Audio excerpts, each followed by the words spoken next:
The morning started like every other.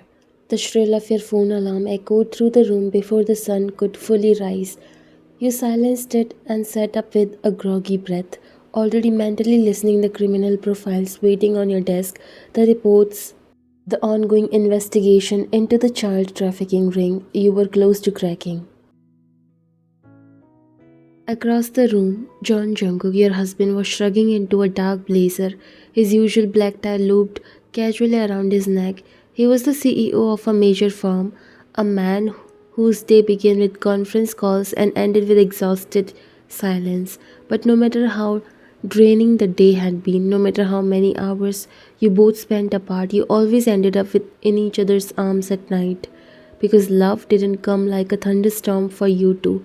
It had grown in the silence between arguments that never happened, in the calmness of shared coffee and unspoken understanding.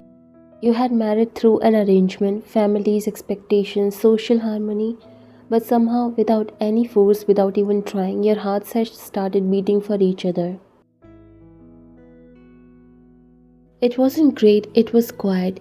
He'd always wait up for you, and you would always place his cup of chamomile tea beside him.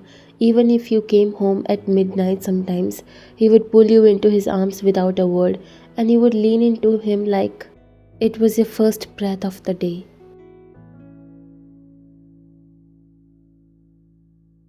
This morning was no different. You sat on the edge of the bed, still rubbing sleep from your eyes as you watched him check his watch. We're getting ready early. You murmured, voice was still thick with sleep. Did something come up?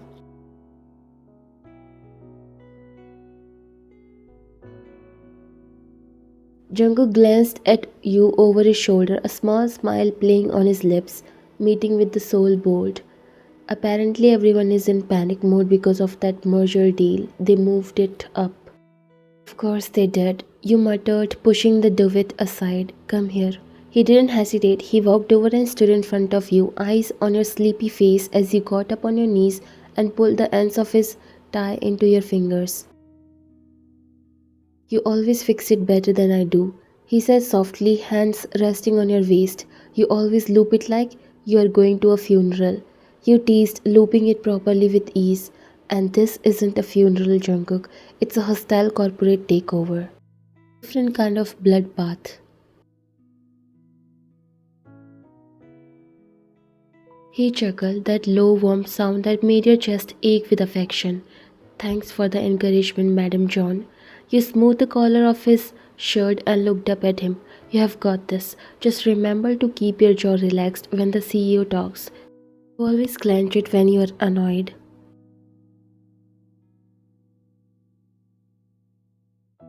Because he's incompetent, and you are handsome when you are calm. You replied, pressing a quick kiss to his jaw. Let him embarrass himself. You stay pretty. Jungkook laughed again, forehead resting against yours for a brief second.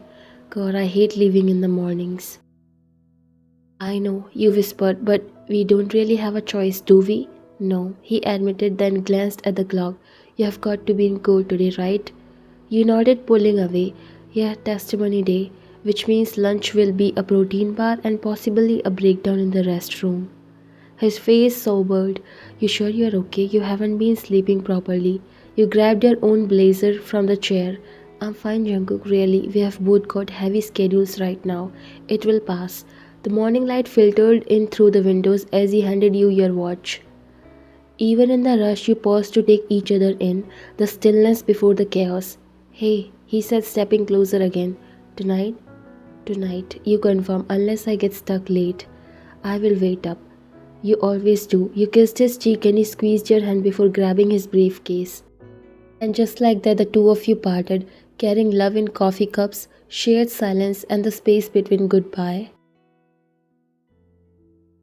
Some mornings passed in rushed footsteps and half-empty coffee mugs, other in lingering kisses and shared silence, but all of them, every single one, was touched by a quiet sort of magic that came from deep understanding. Things between you and Jungkook weren't perfect in the conventional sense.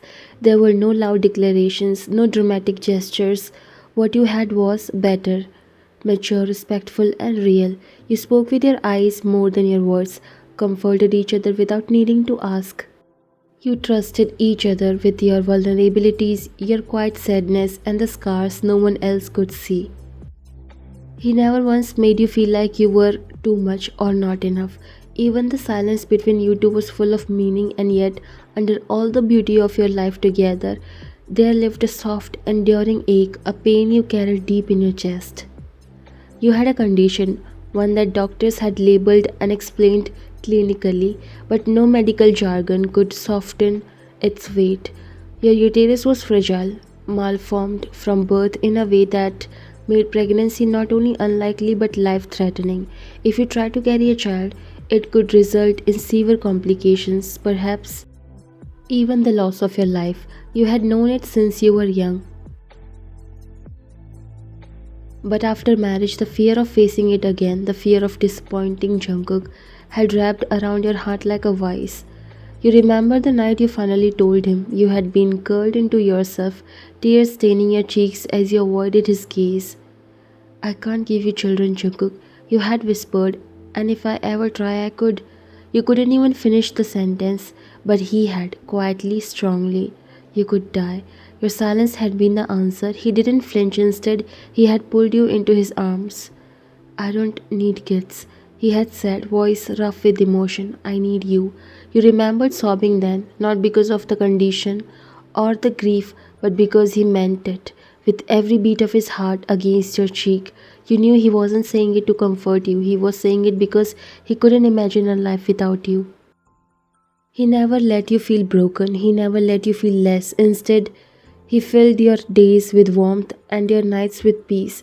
You had catch him looking at you sometimes after a long day, after you fell asleep on the couch, after you laughed too hard at his bad jokes, and you had seen it in his eyes.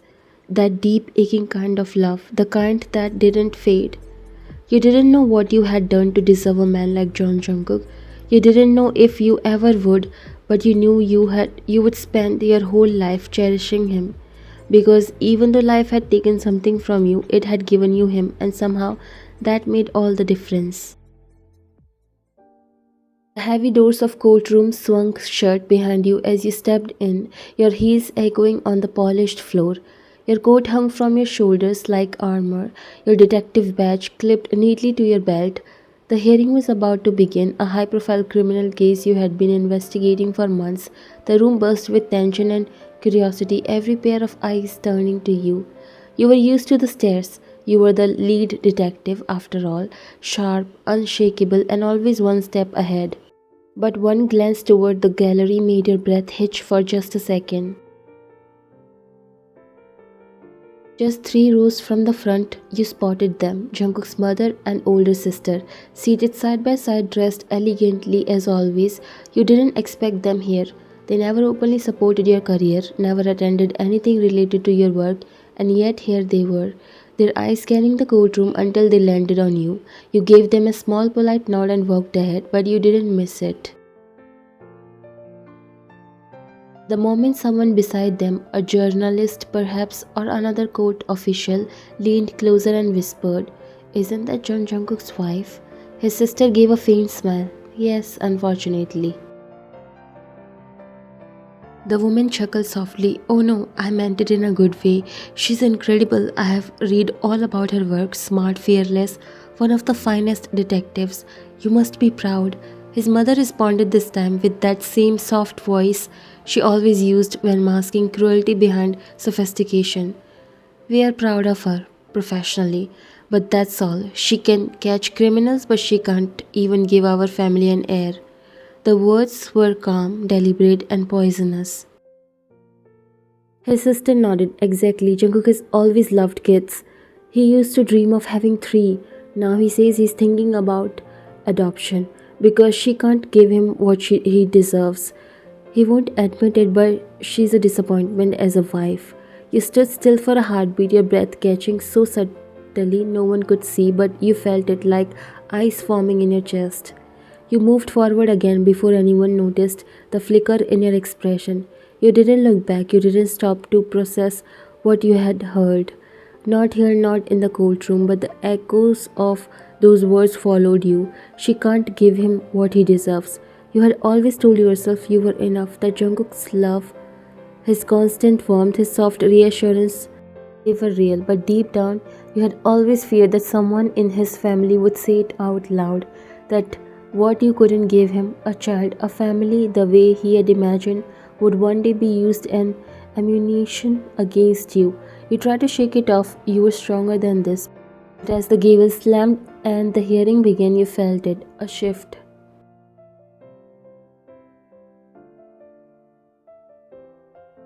Not in your mind, but in your heart, a tiny fracture. And you didn't know yet, but from that moment on, you would begin to withdraw. Not because you stopped loving Jungkook, but because some part of you believed he deserved better, even if he never said it, even if he would never feel it, because sometimes the cruelest wounds come not from enemies, but from family. Sound of keys turning in the lock echoed through the quiet apartment. Jungkook stepped inside, loosening his tie as he closed the door behind him. You were already home. Your bag was on the floor by the couch, your shoes by the door, but the living room was dark and silent. Baby, he called out gently, setting his briefcase down. In the bedroom, your voice answered, flat and faint.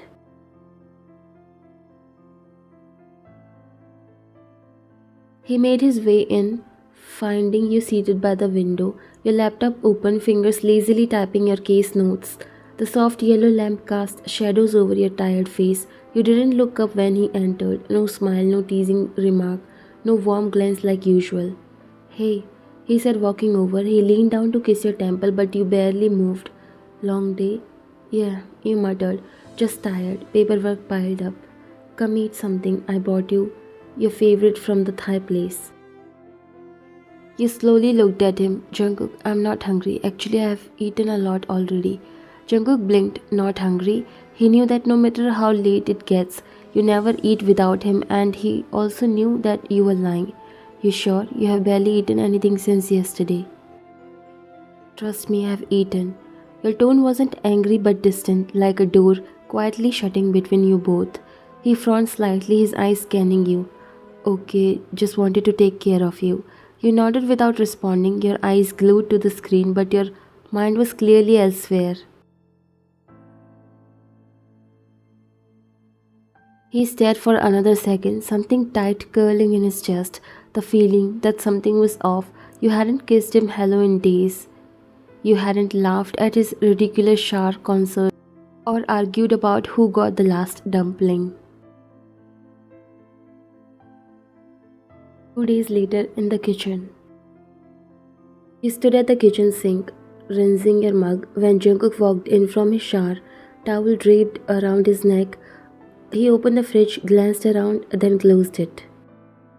Didn't eat dinner again, he said, his voice carefully neutral. You kept your eyes on the sink. I wasn't hungry. That's what you said yesterday and the day before.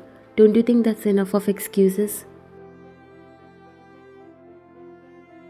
You didn't say anything. You were mad at yourself for feeling this way. Your mind was a mess. He came behind you. I'm worried. If you need space, then it's fine, but this looks different. You barely talk to me anymore. You come home, go silent, sleep facing the other side of the bed. What's going on? You placed the mug down and turned to him. Nothing is going on. That's not true, he said, his brows furrowed. You are pulling away from me. You forgot your birthday. You didn't even open the present I left. Your chest clenched at that. He was right. Today is your birthday. You had seen the little box on your nightstand, wrapped perfectly with that lavender ribbon he always used, your favorite color. You just couldn't bring yourself to open it, not when you felt so undeserving. Is it me? He asked softly. Did I do something to make you pull away? Your eyes remained shut, your throat tightened. You wanted to say no, that it wasn't him, that it was you. But still you said nothing. His arm moved, wrapping gently around your waist. Why? Talk to me, please. I can't keep watching you drift away. You finally exhaled shakily. It's not you. Then what is it?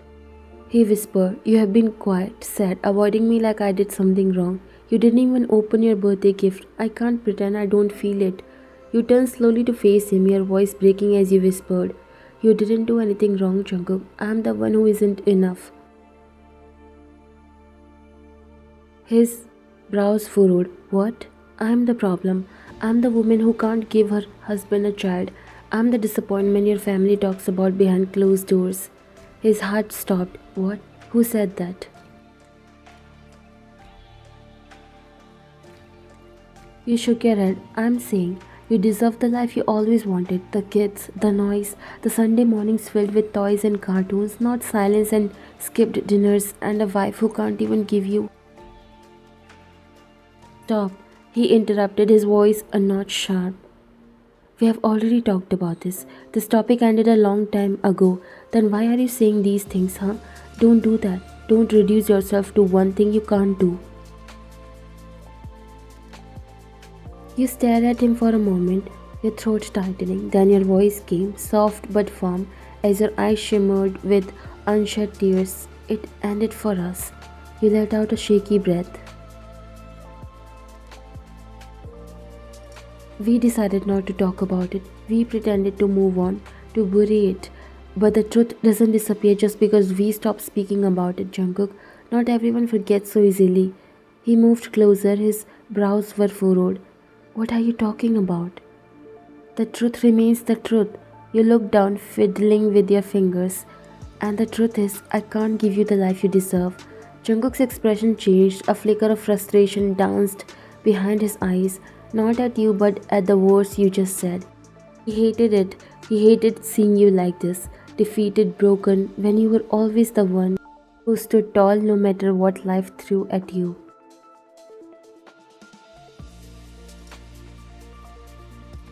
Stop saying this nonsense.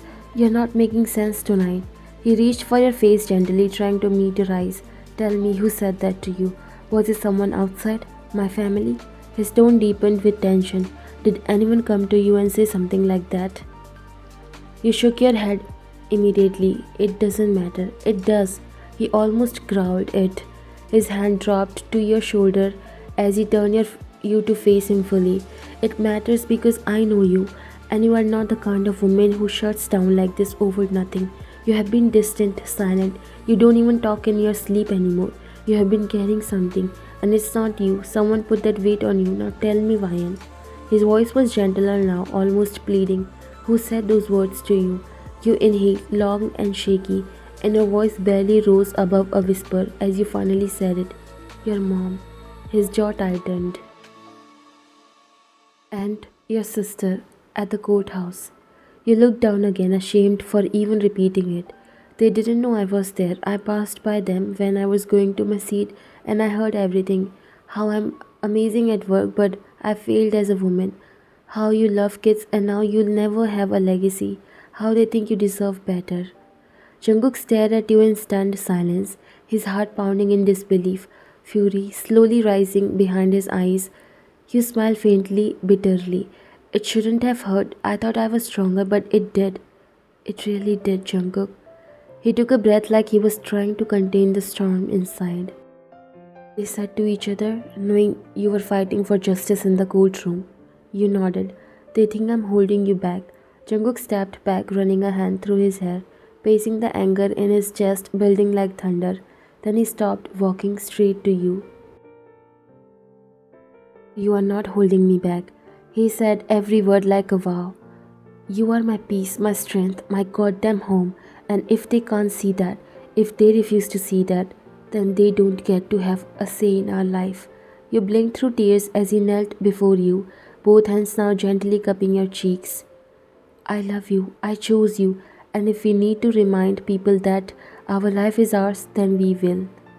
Your lips tremble, but what if they're right, Jungkook? What if I really can't? He leaned forward, pressing his lips against yours to shut you. He pulled back. Then we'll live a life that's even more beautiful without that. You don't need to give me anything but your heart, your voice, your stubborn comebacks, and your love. You let out a soft sob as his thumb wiped your tear. You already gave me everything I ever wanted. I love you so much, Jungkook. Thank you for being the best husband and partner. I love you.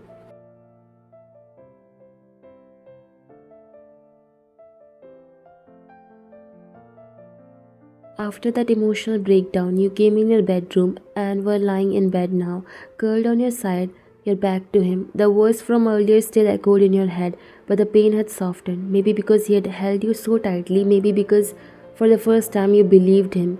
You heard a faint clatter from the kitchen, a muffled curse, then the unmistakable pop of a lighter. You sat up confused, wiping your face. Jungkook, you called softly but got no response. You padded out of the room slowly, your feet cold against the tiles.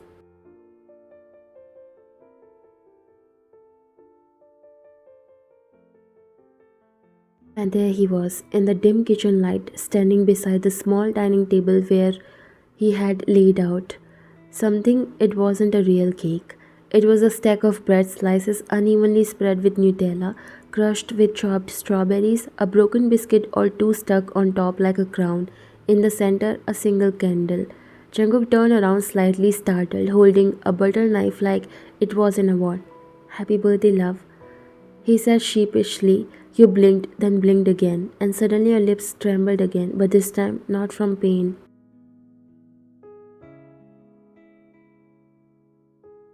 Did you just? You looked at the little mess on the table. Make me a cake with sandwich bread?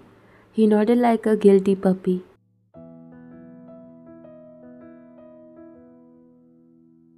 Can't let you sleep without celebrating your birthday, and obviously the birthday cake, but it was late and I couldn't find it anywhere, so I decided to do something on my own. It's either this or ramen noodles shaped like your initials, so you got lucky.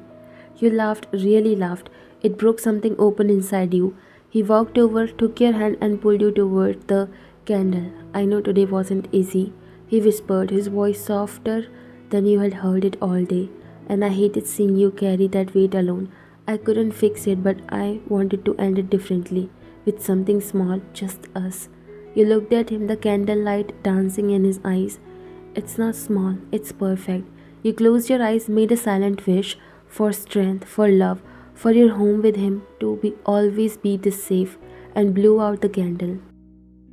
As the smoke swirled up, Jungkook reached for your fingers. I want to tell you something, he said carefully. I've been thinking about it for a while. You looked up.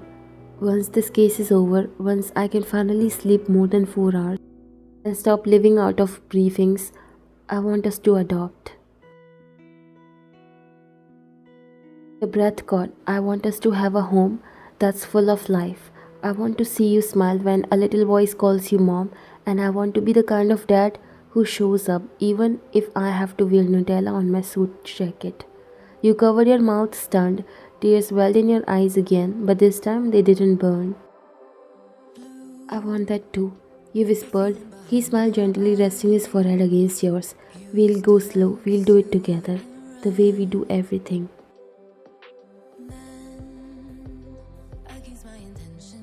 And then he kissed you, slowly, deeply, like it was the first time and the 100th all at once. Later you both sat on the floor, eating the squished Nutella cake in silence, his hand wrapped around you. No one else existed in that moment, not their words, not the past, not the pressure. Just this, a healing night, a soft promise, and a future you would build together.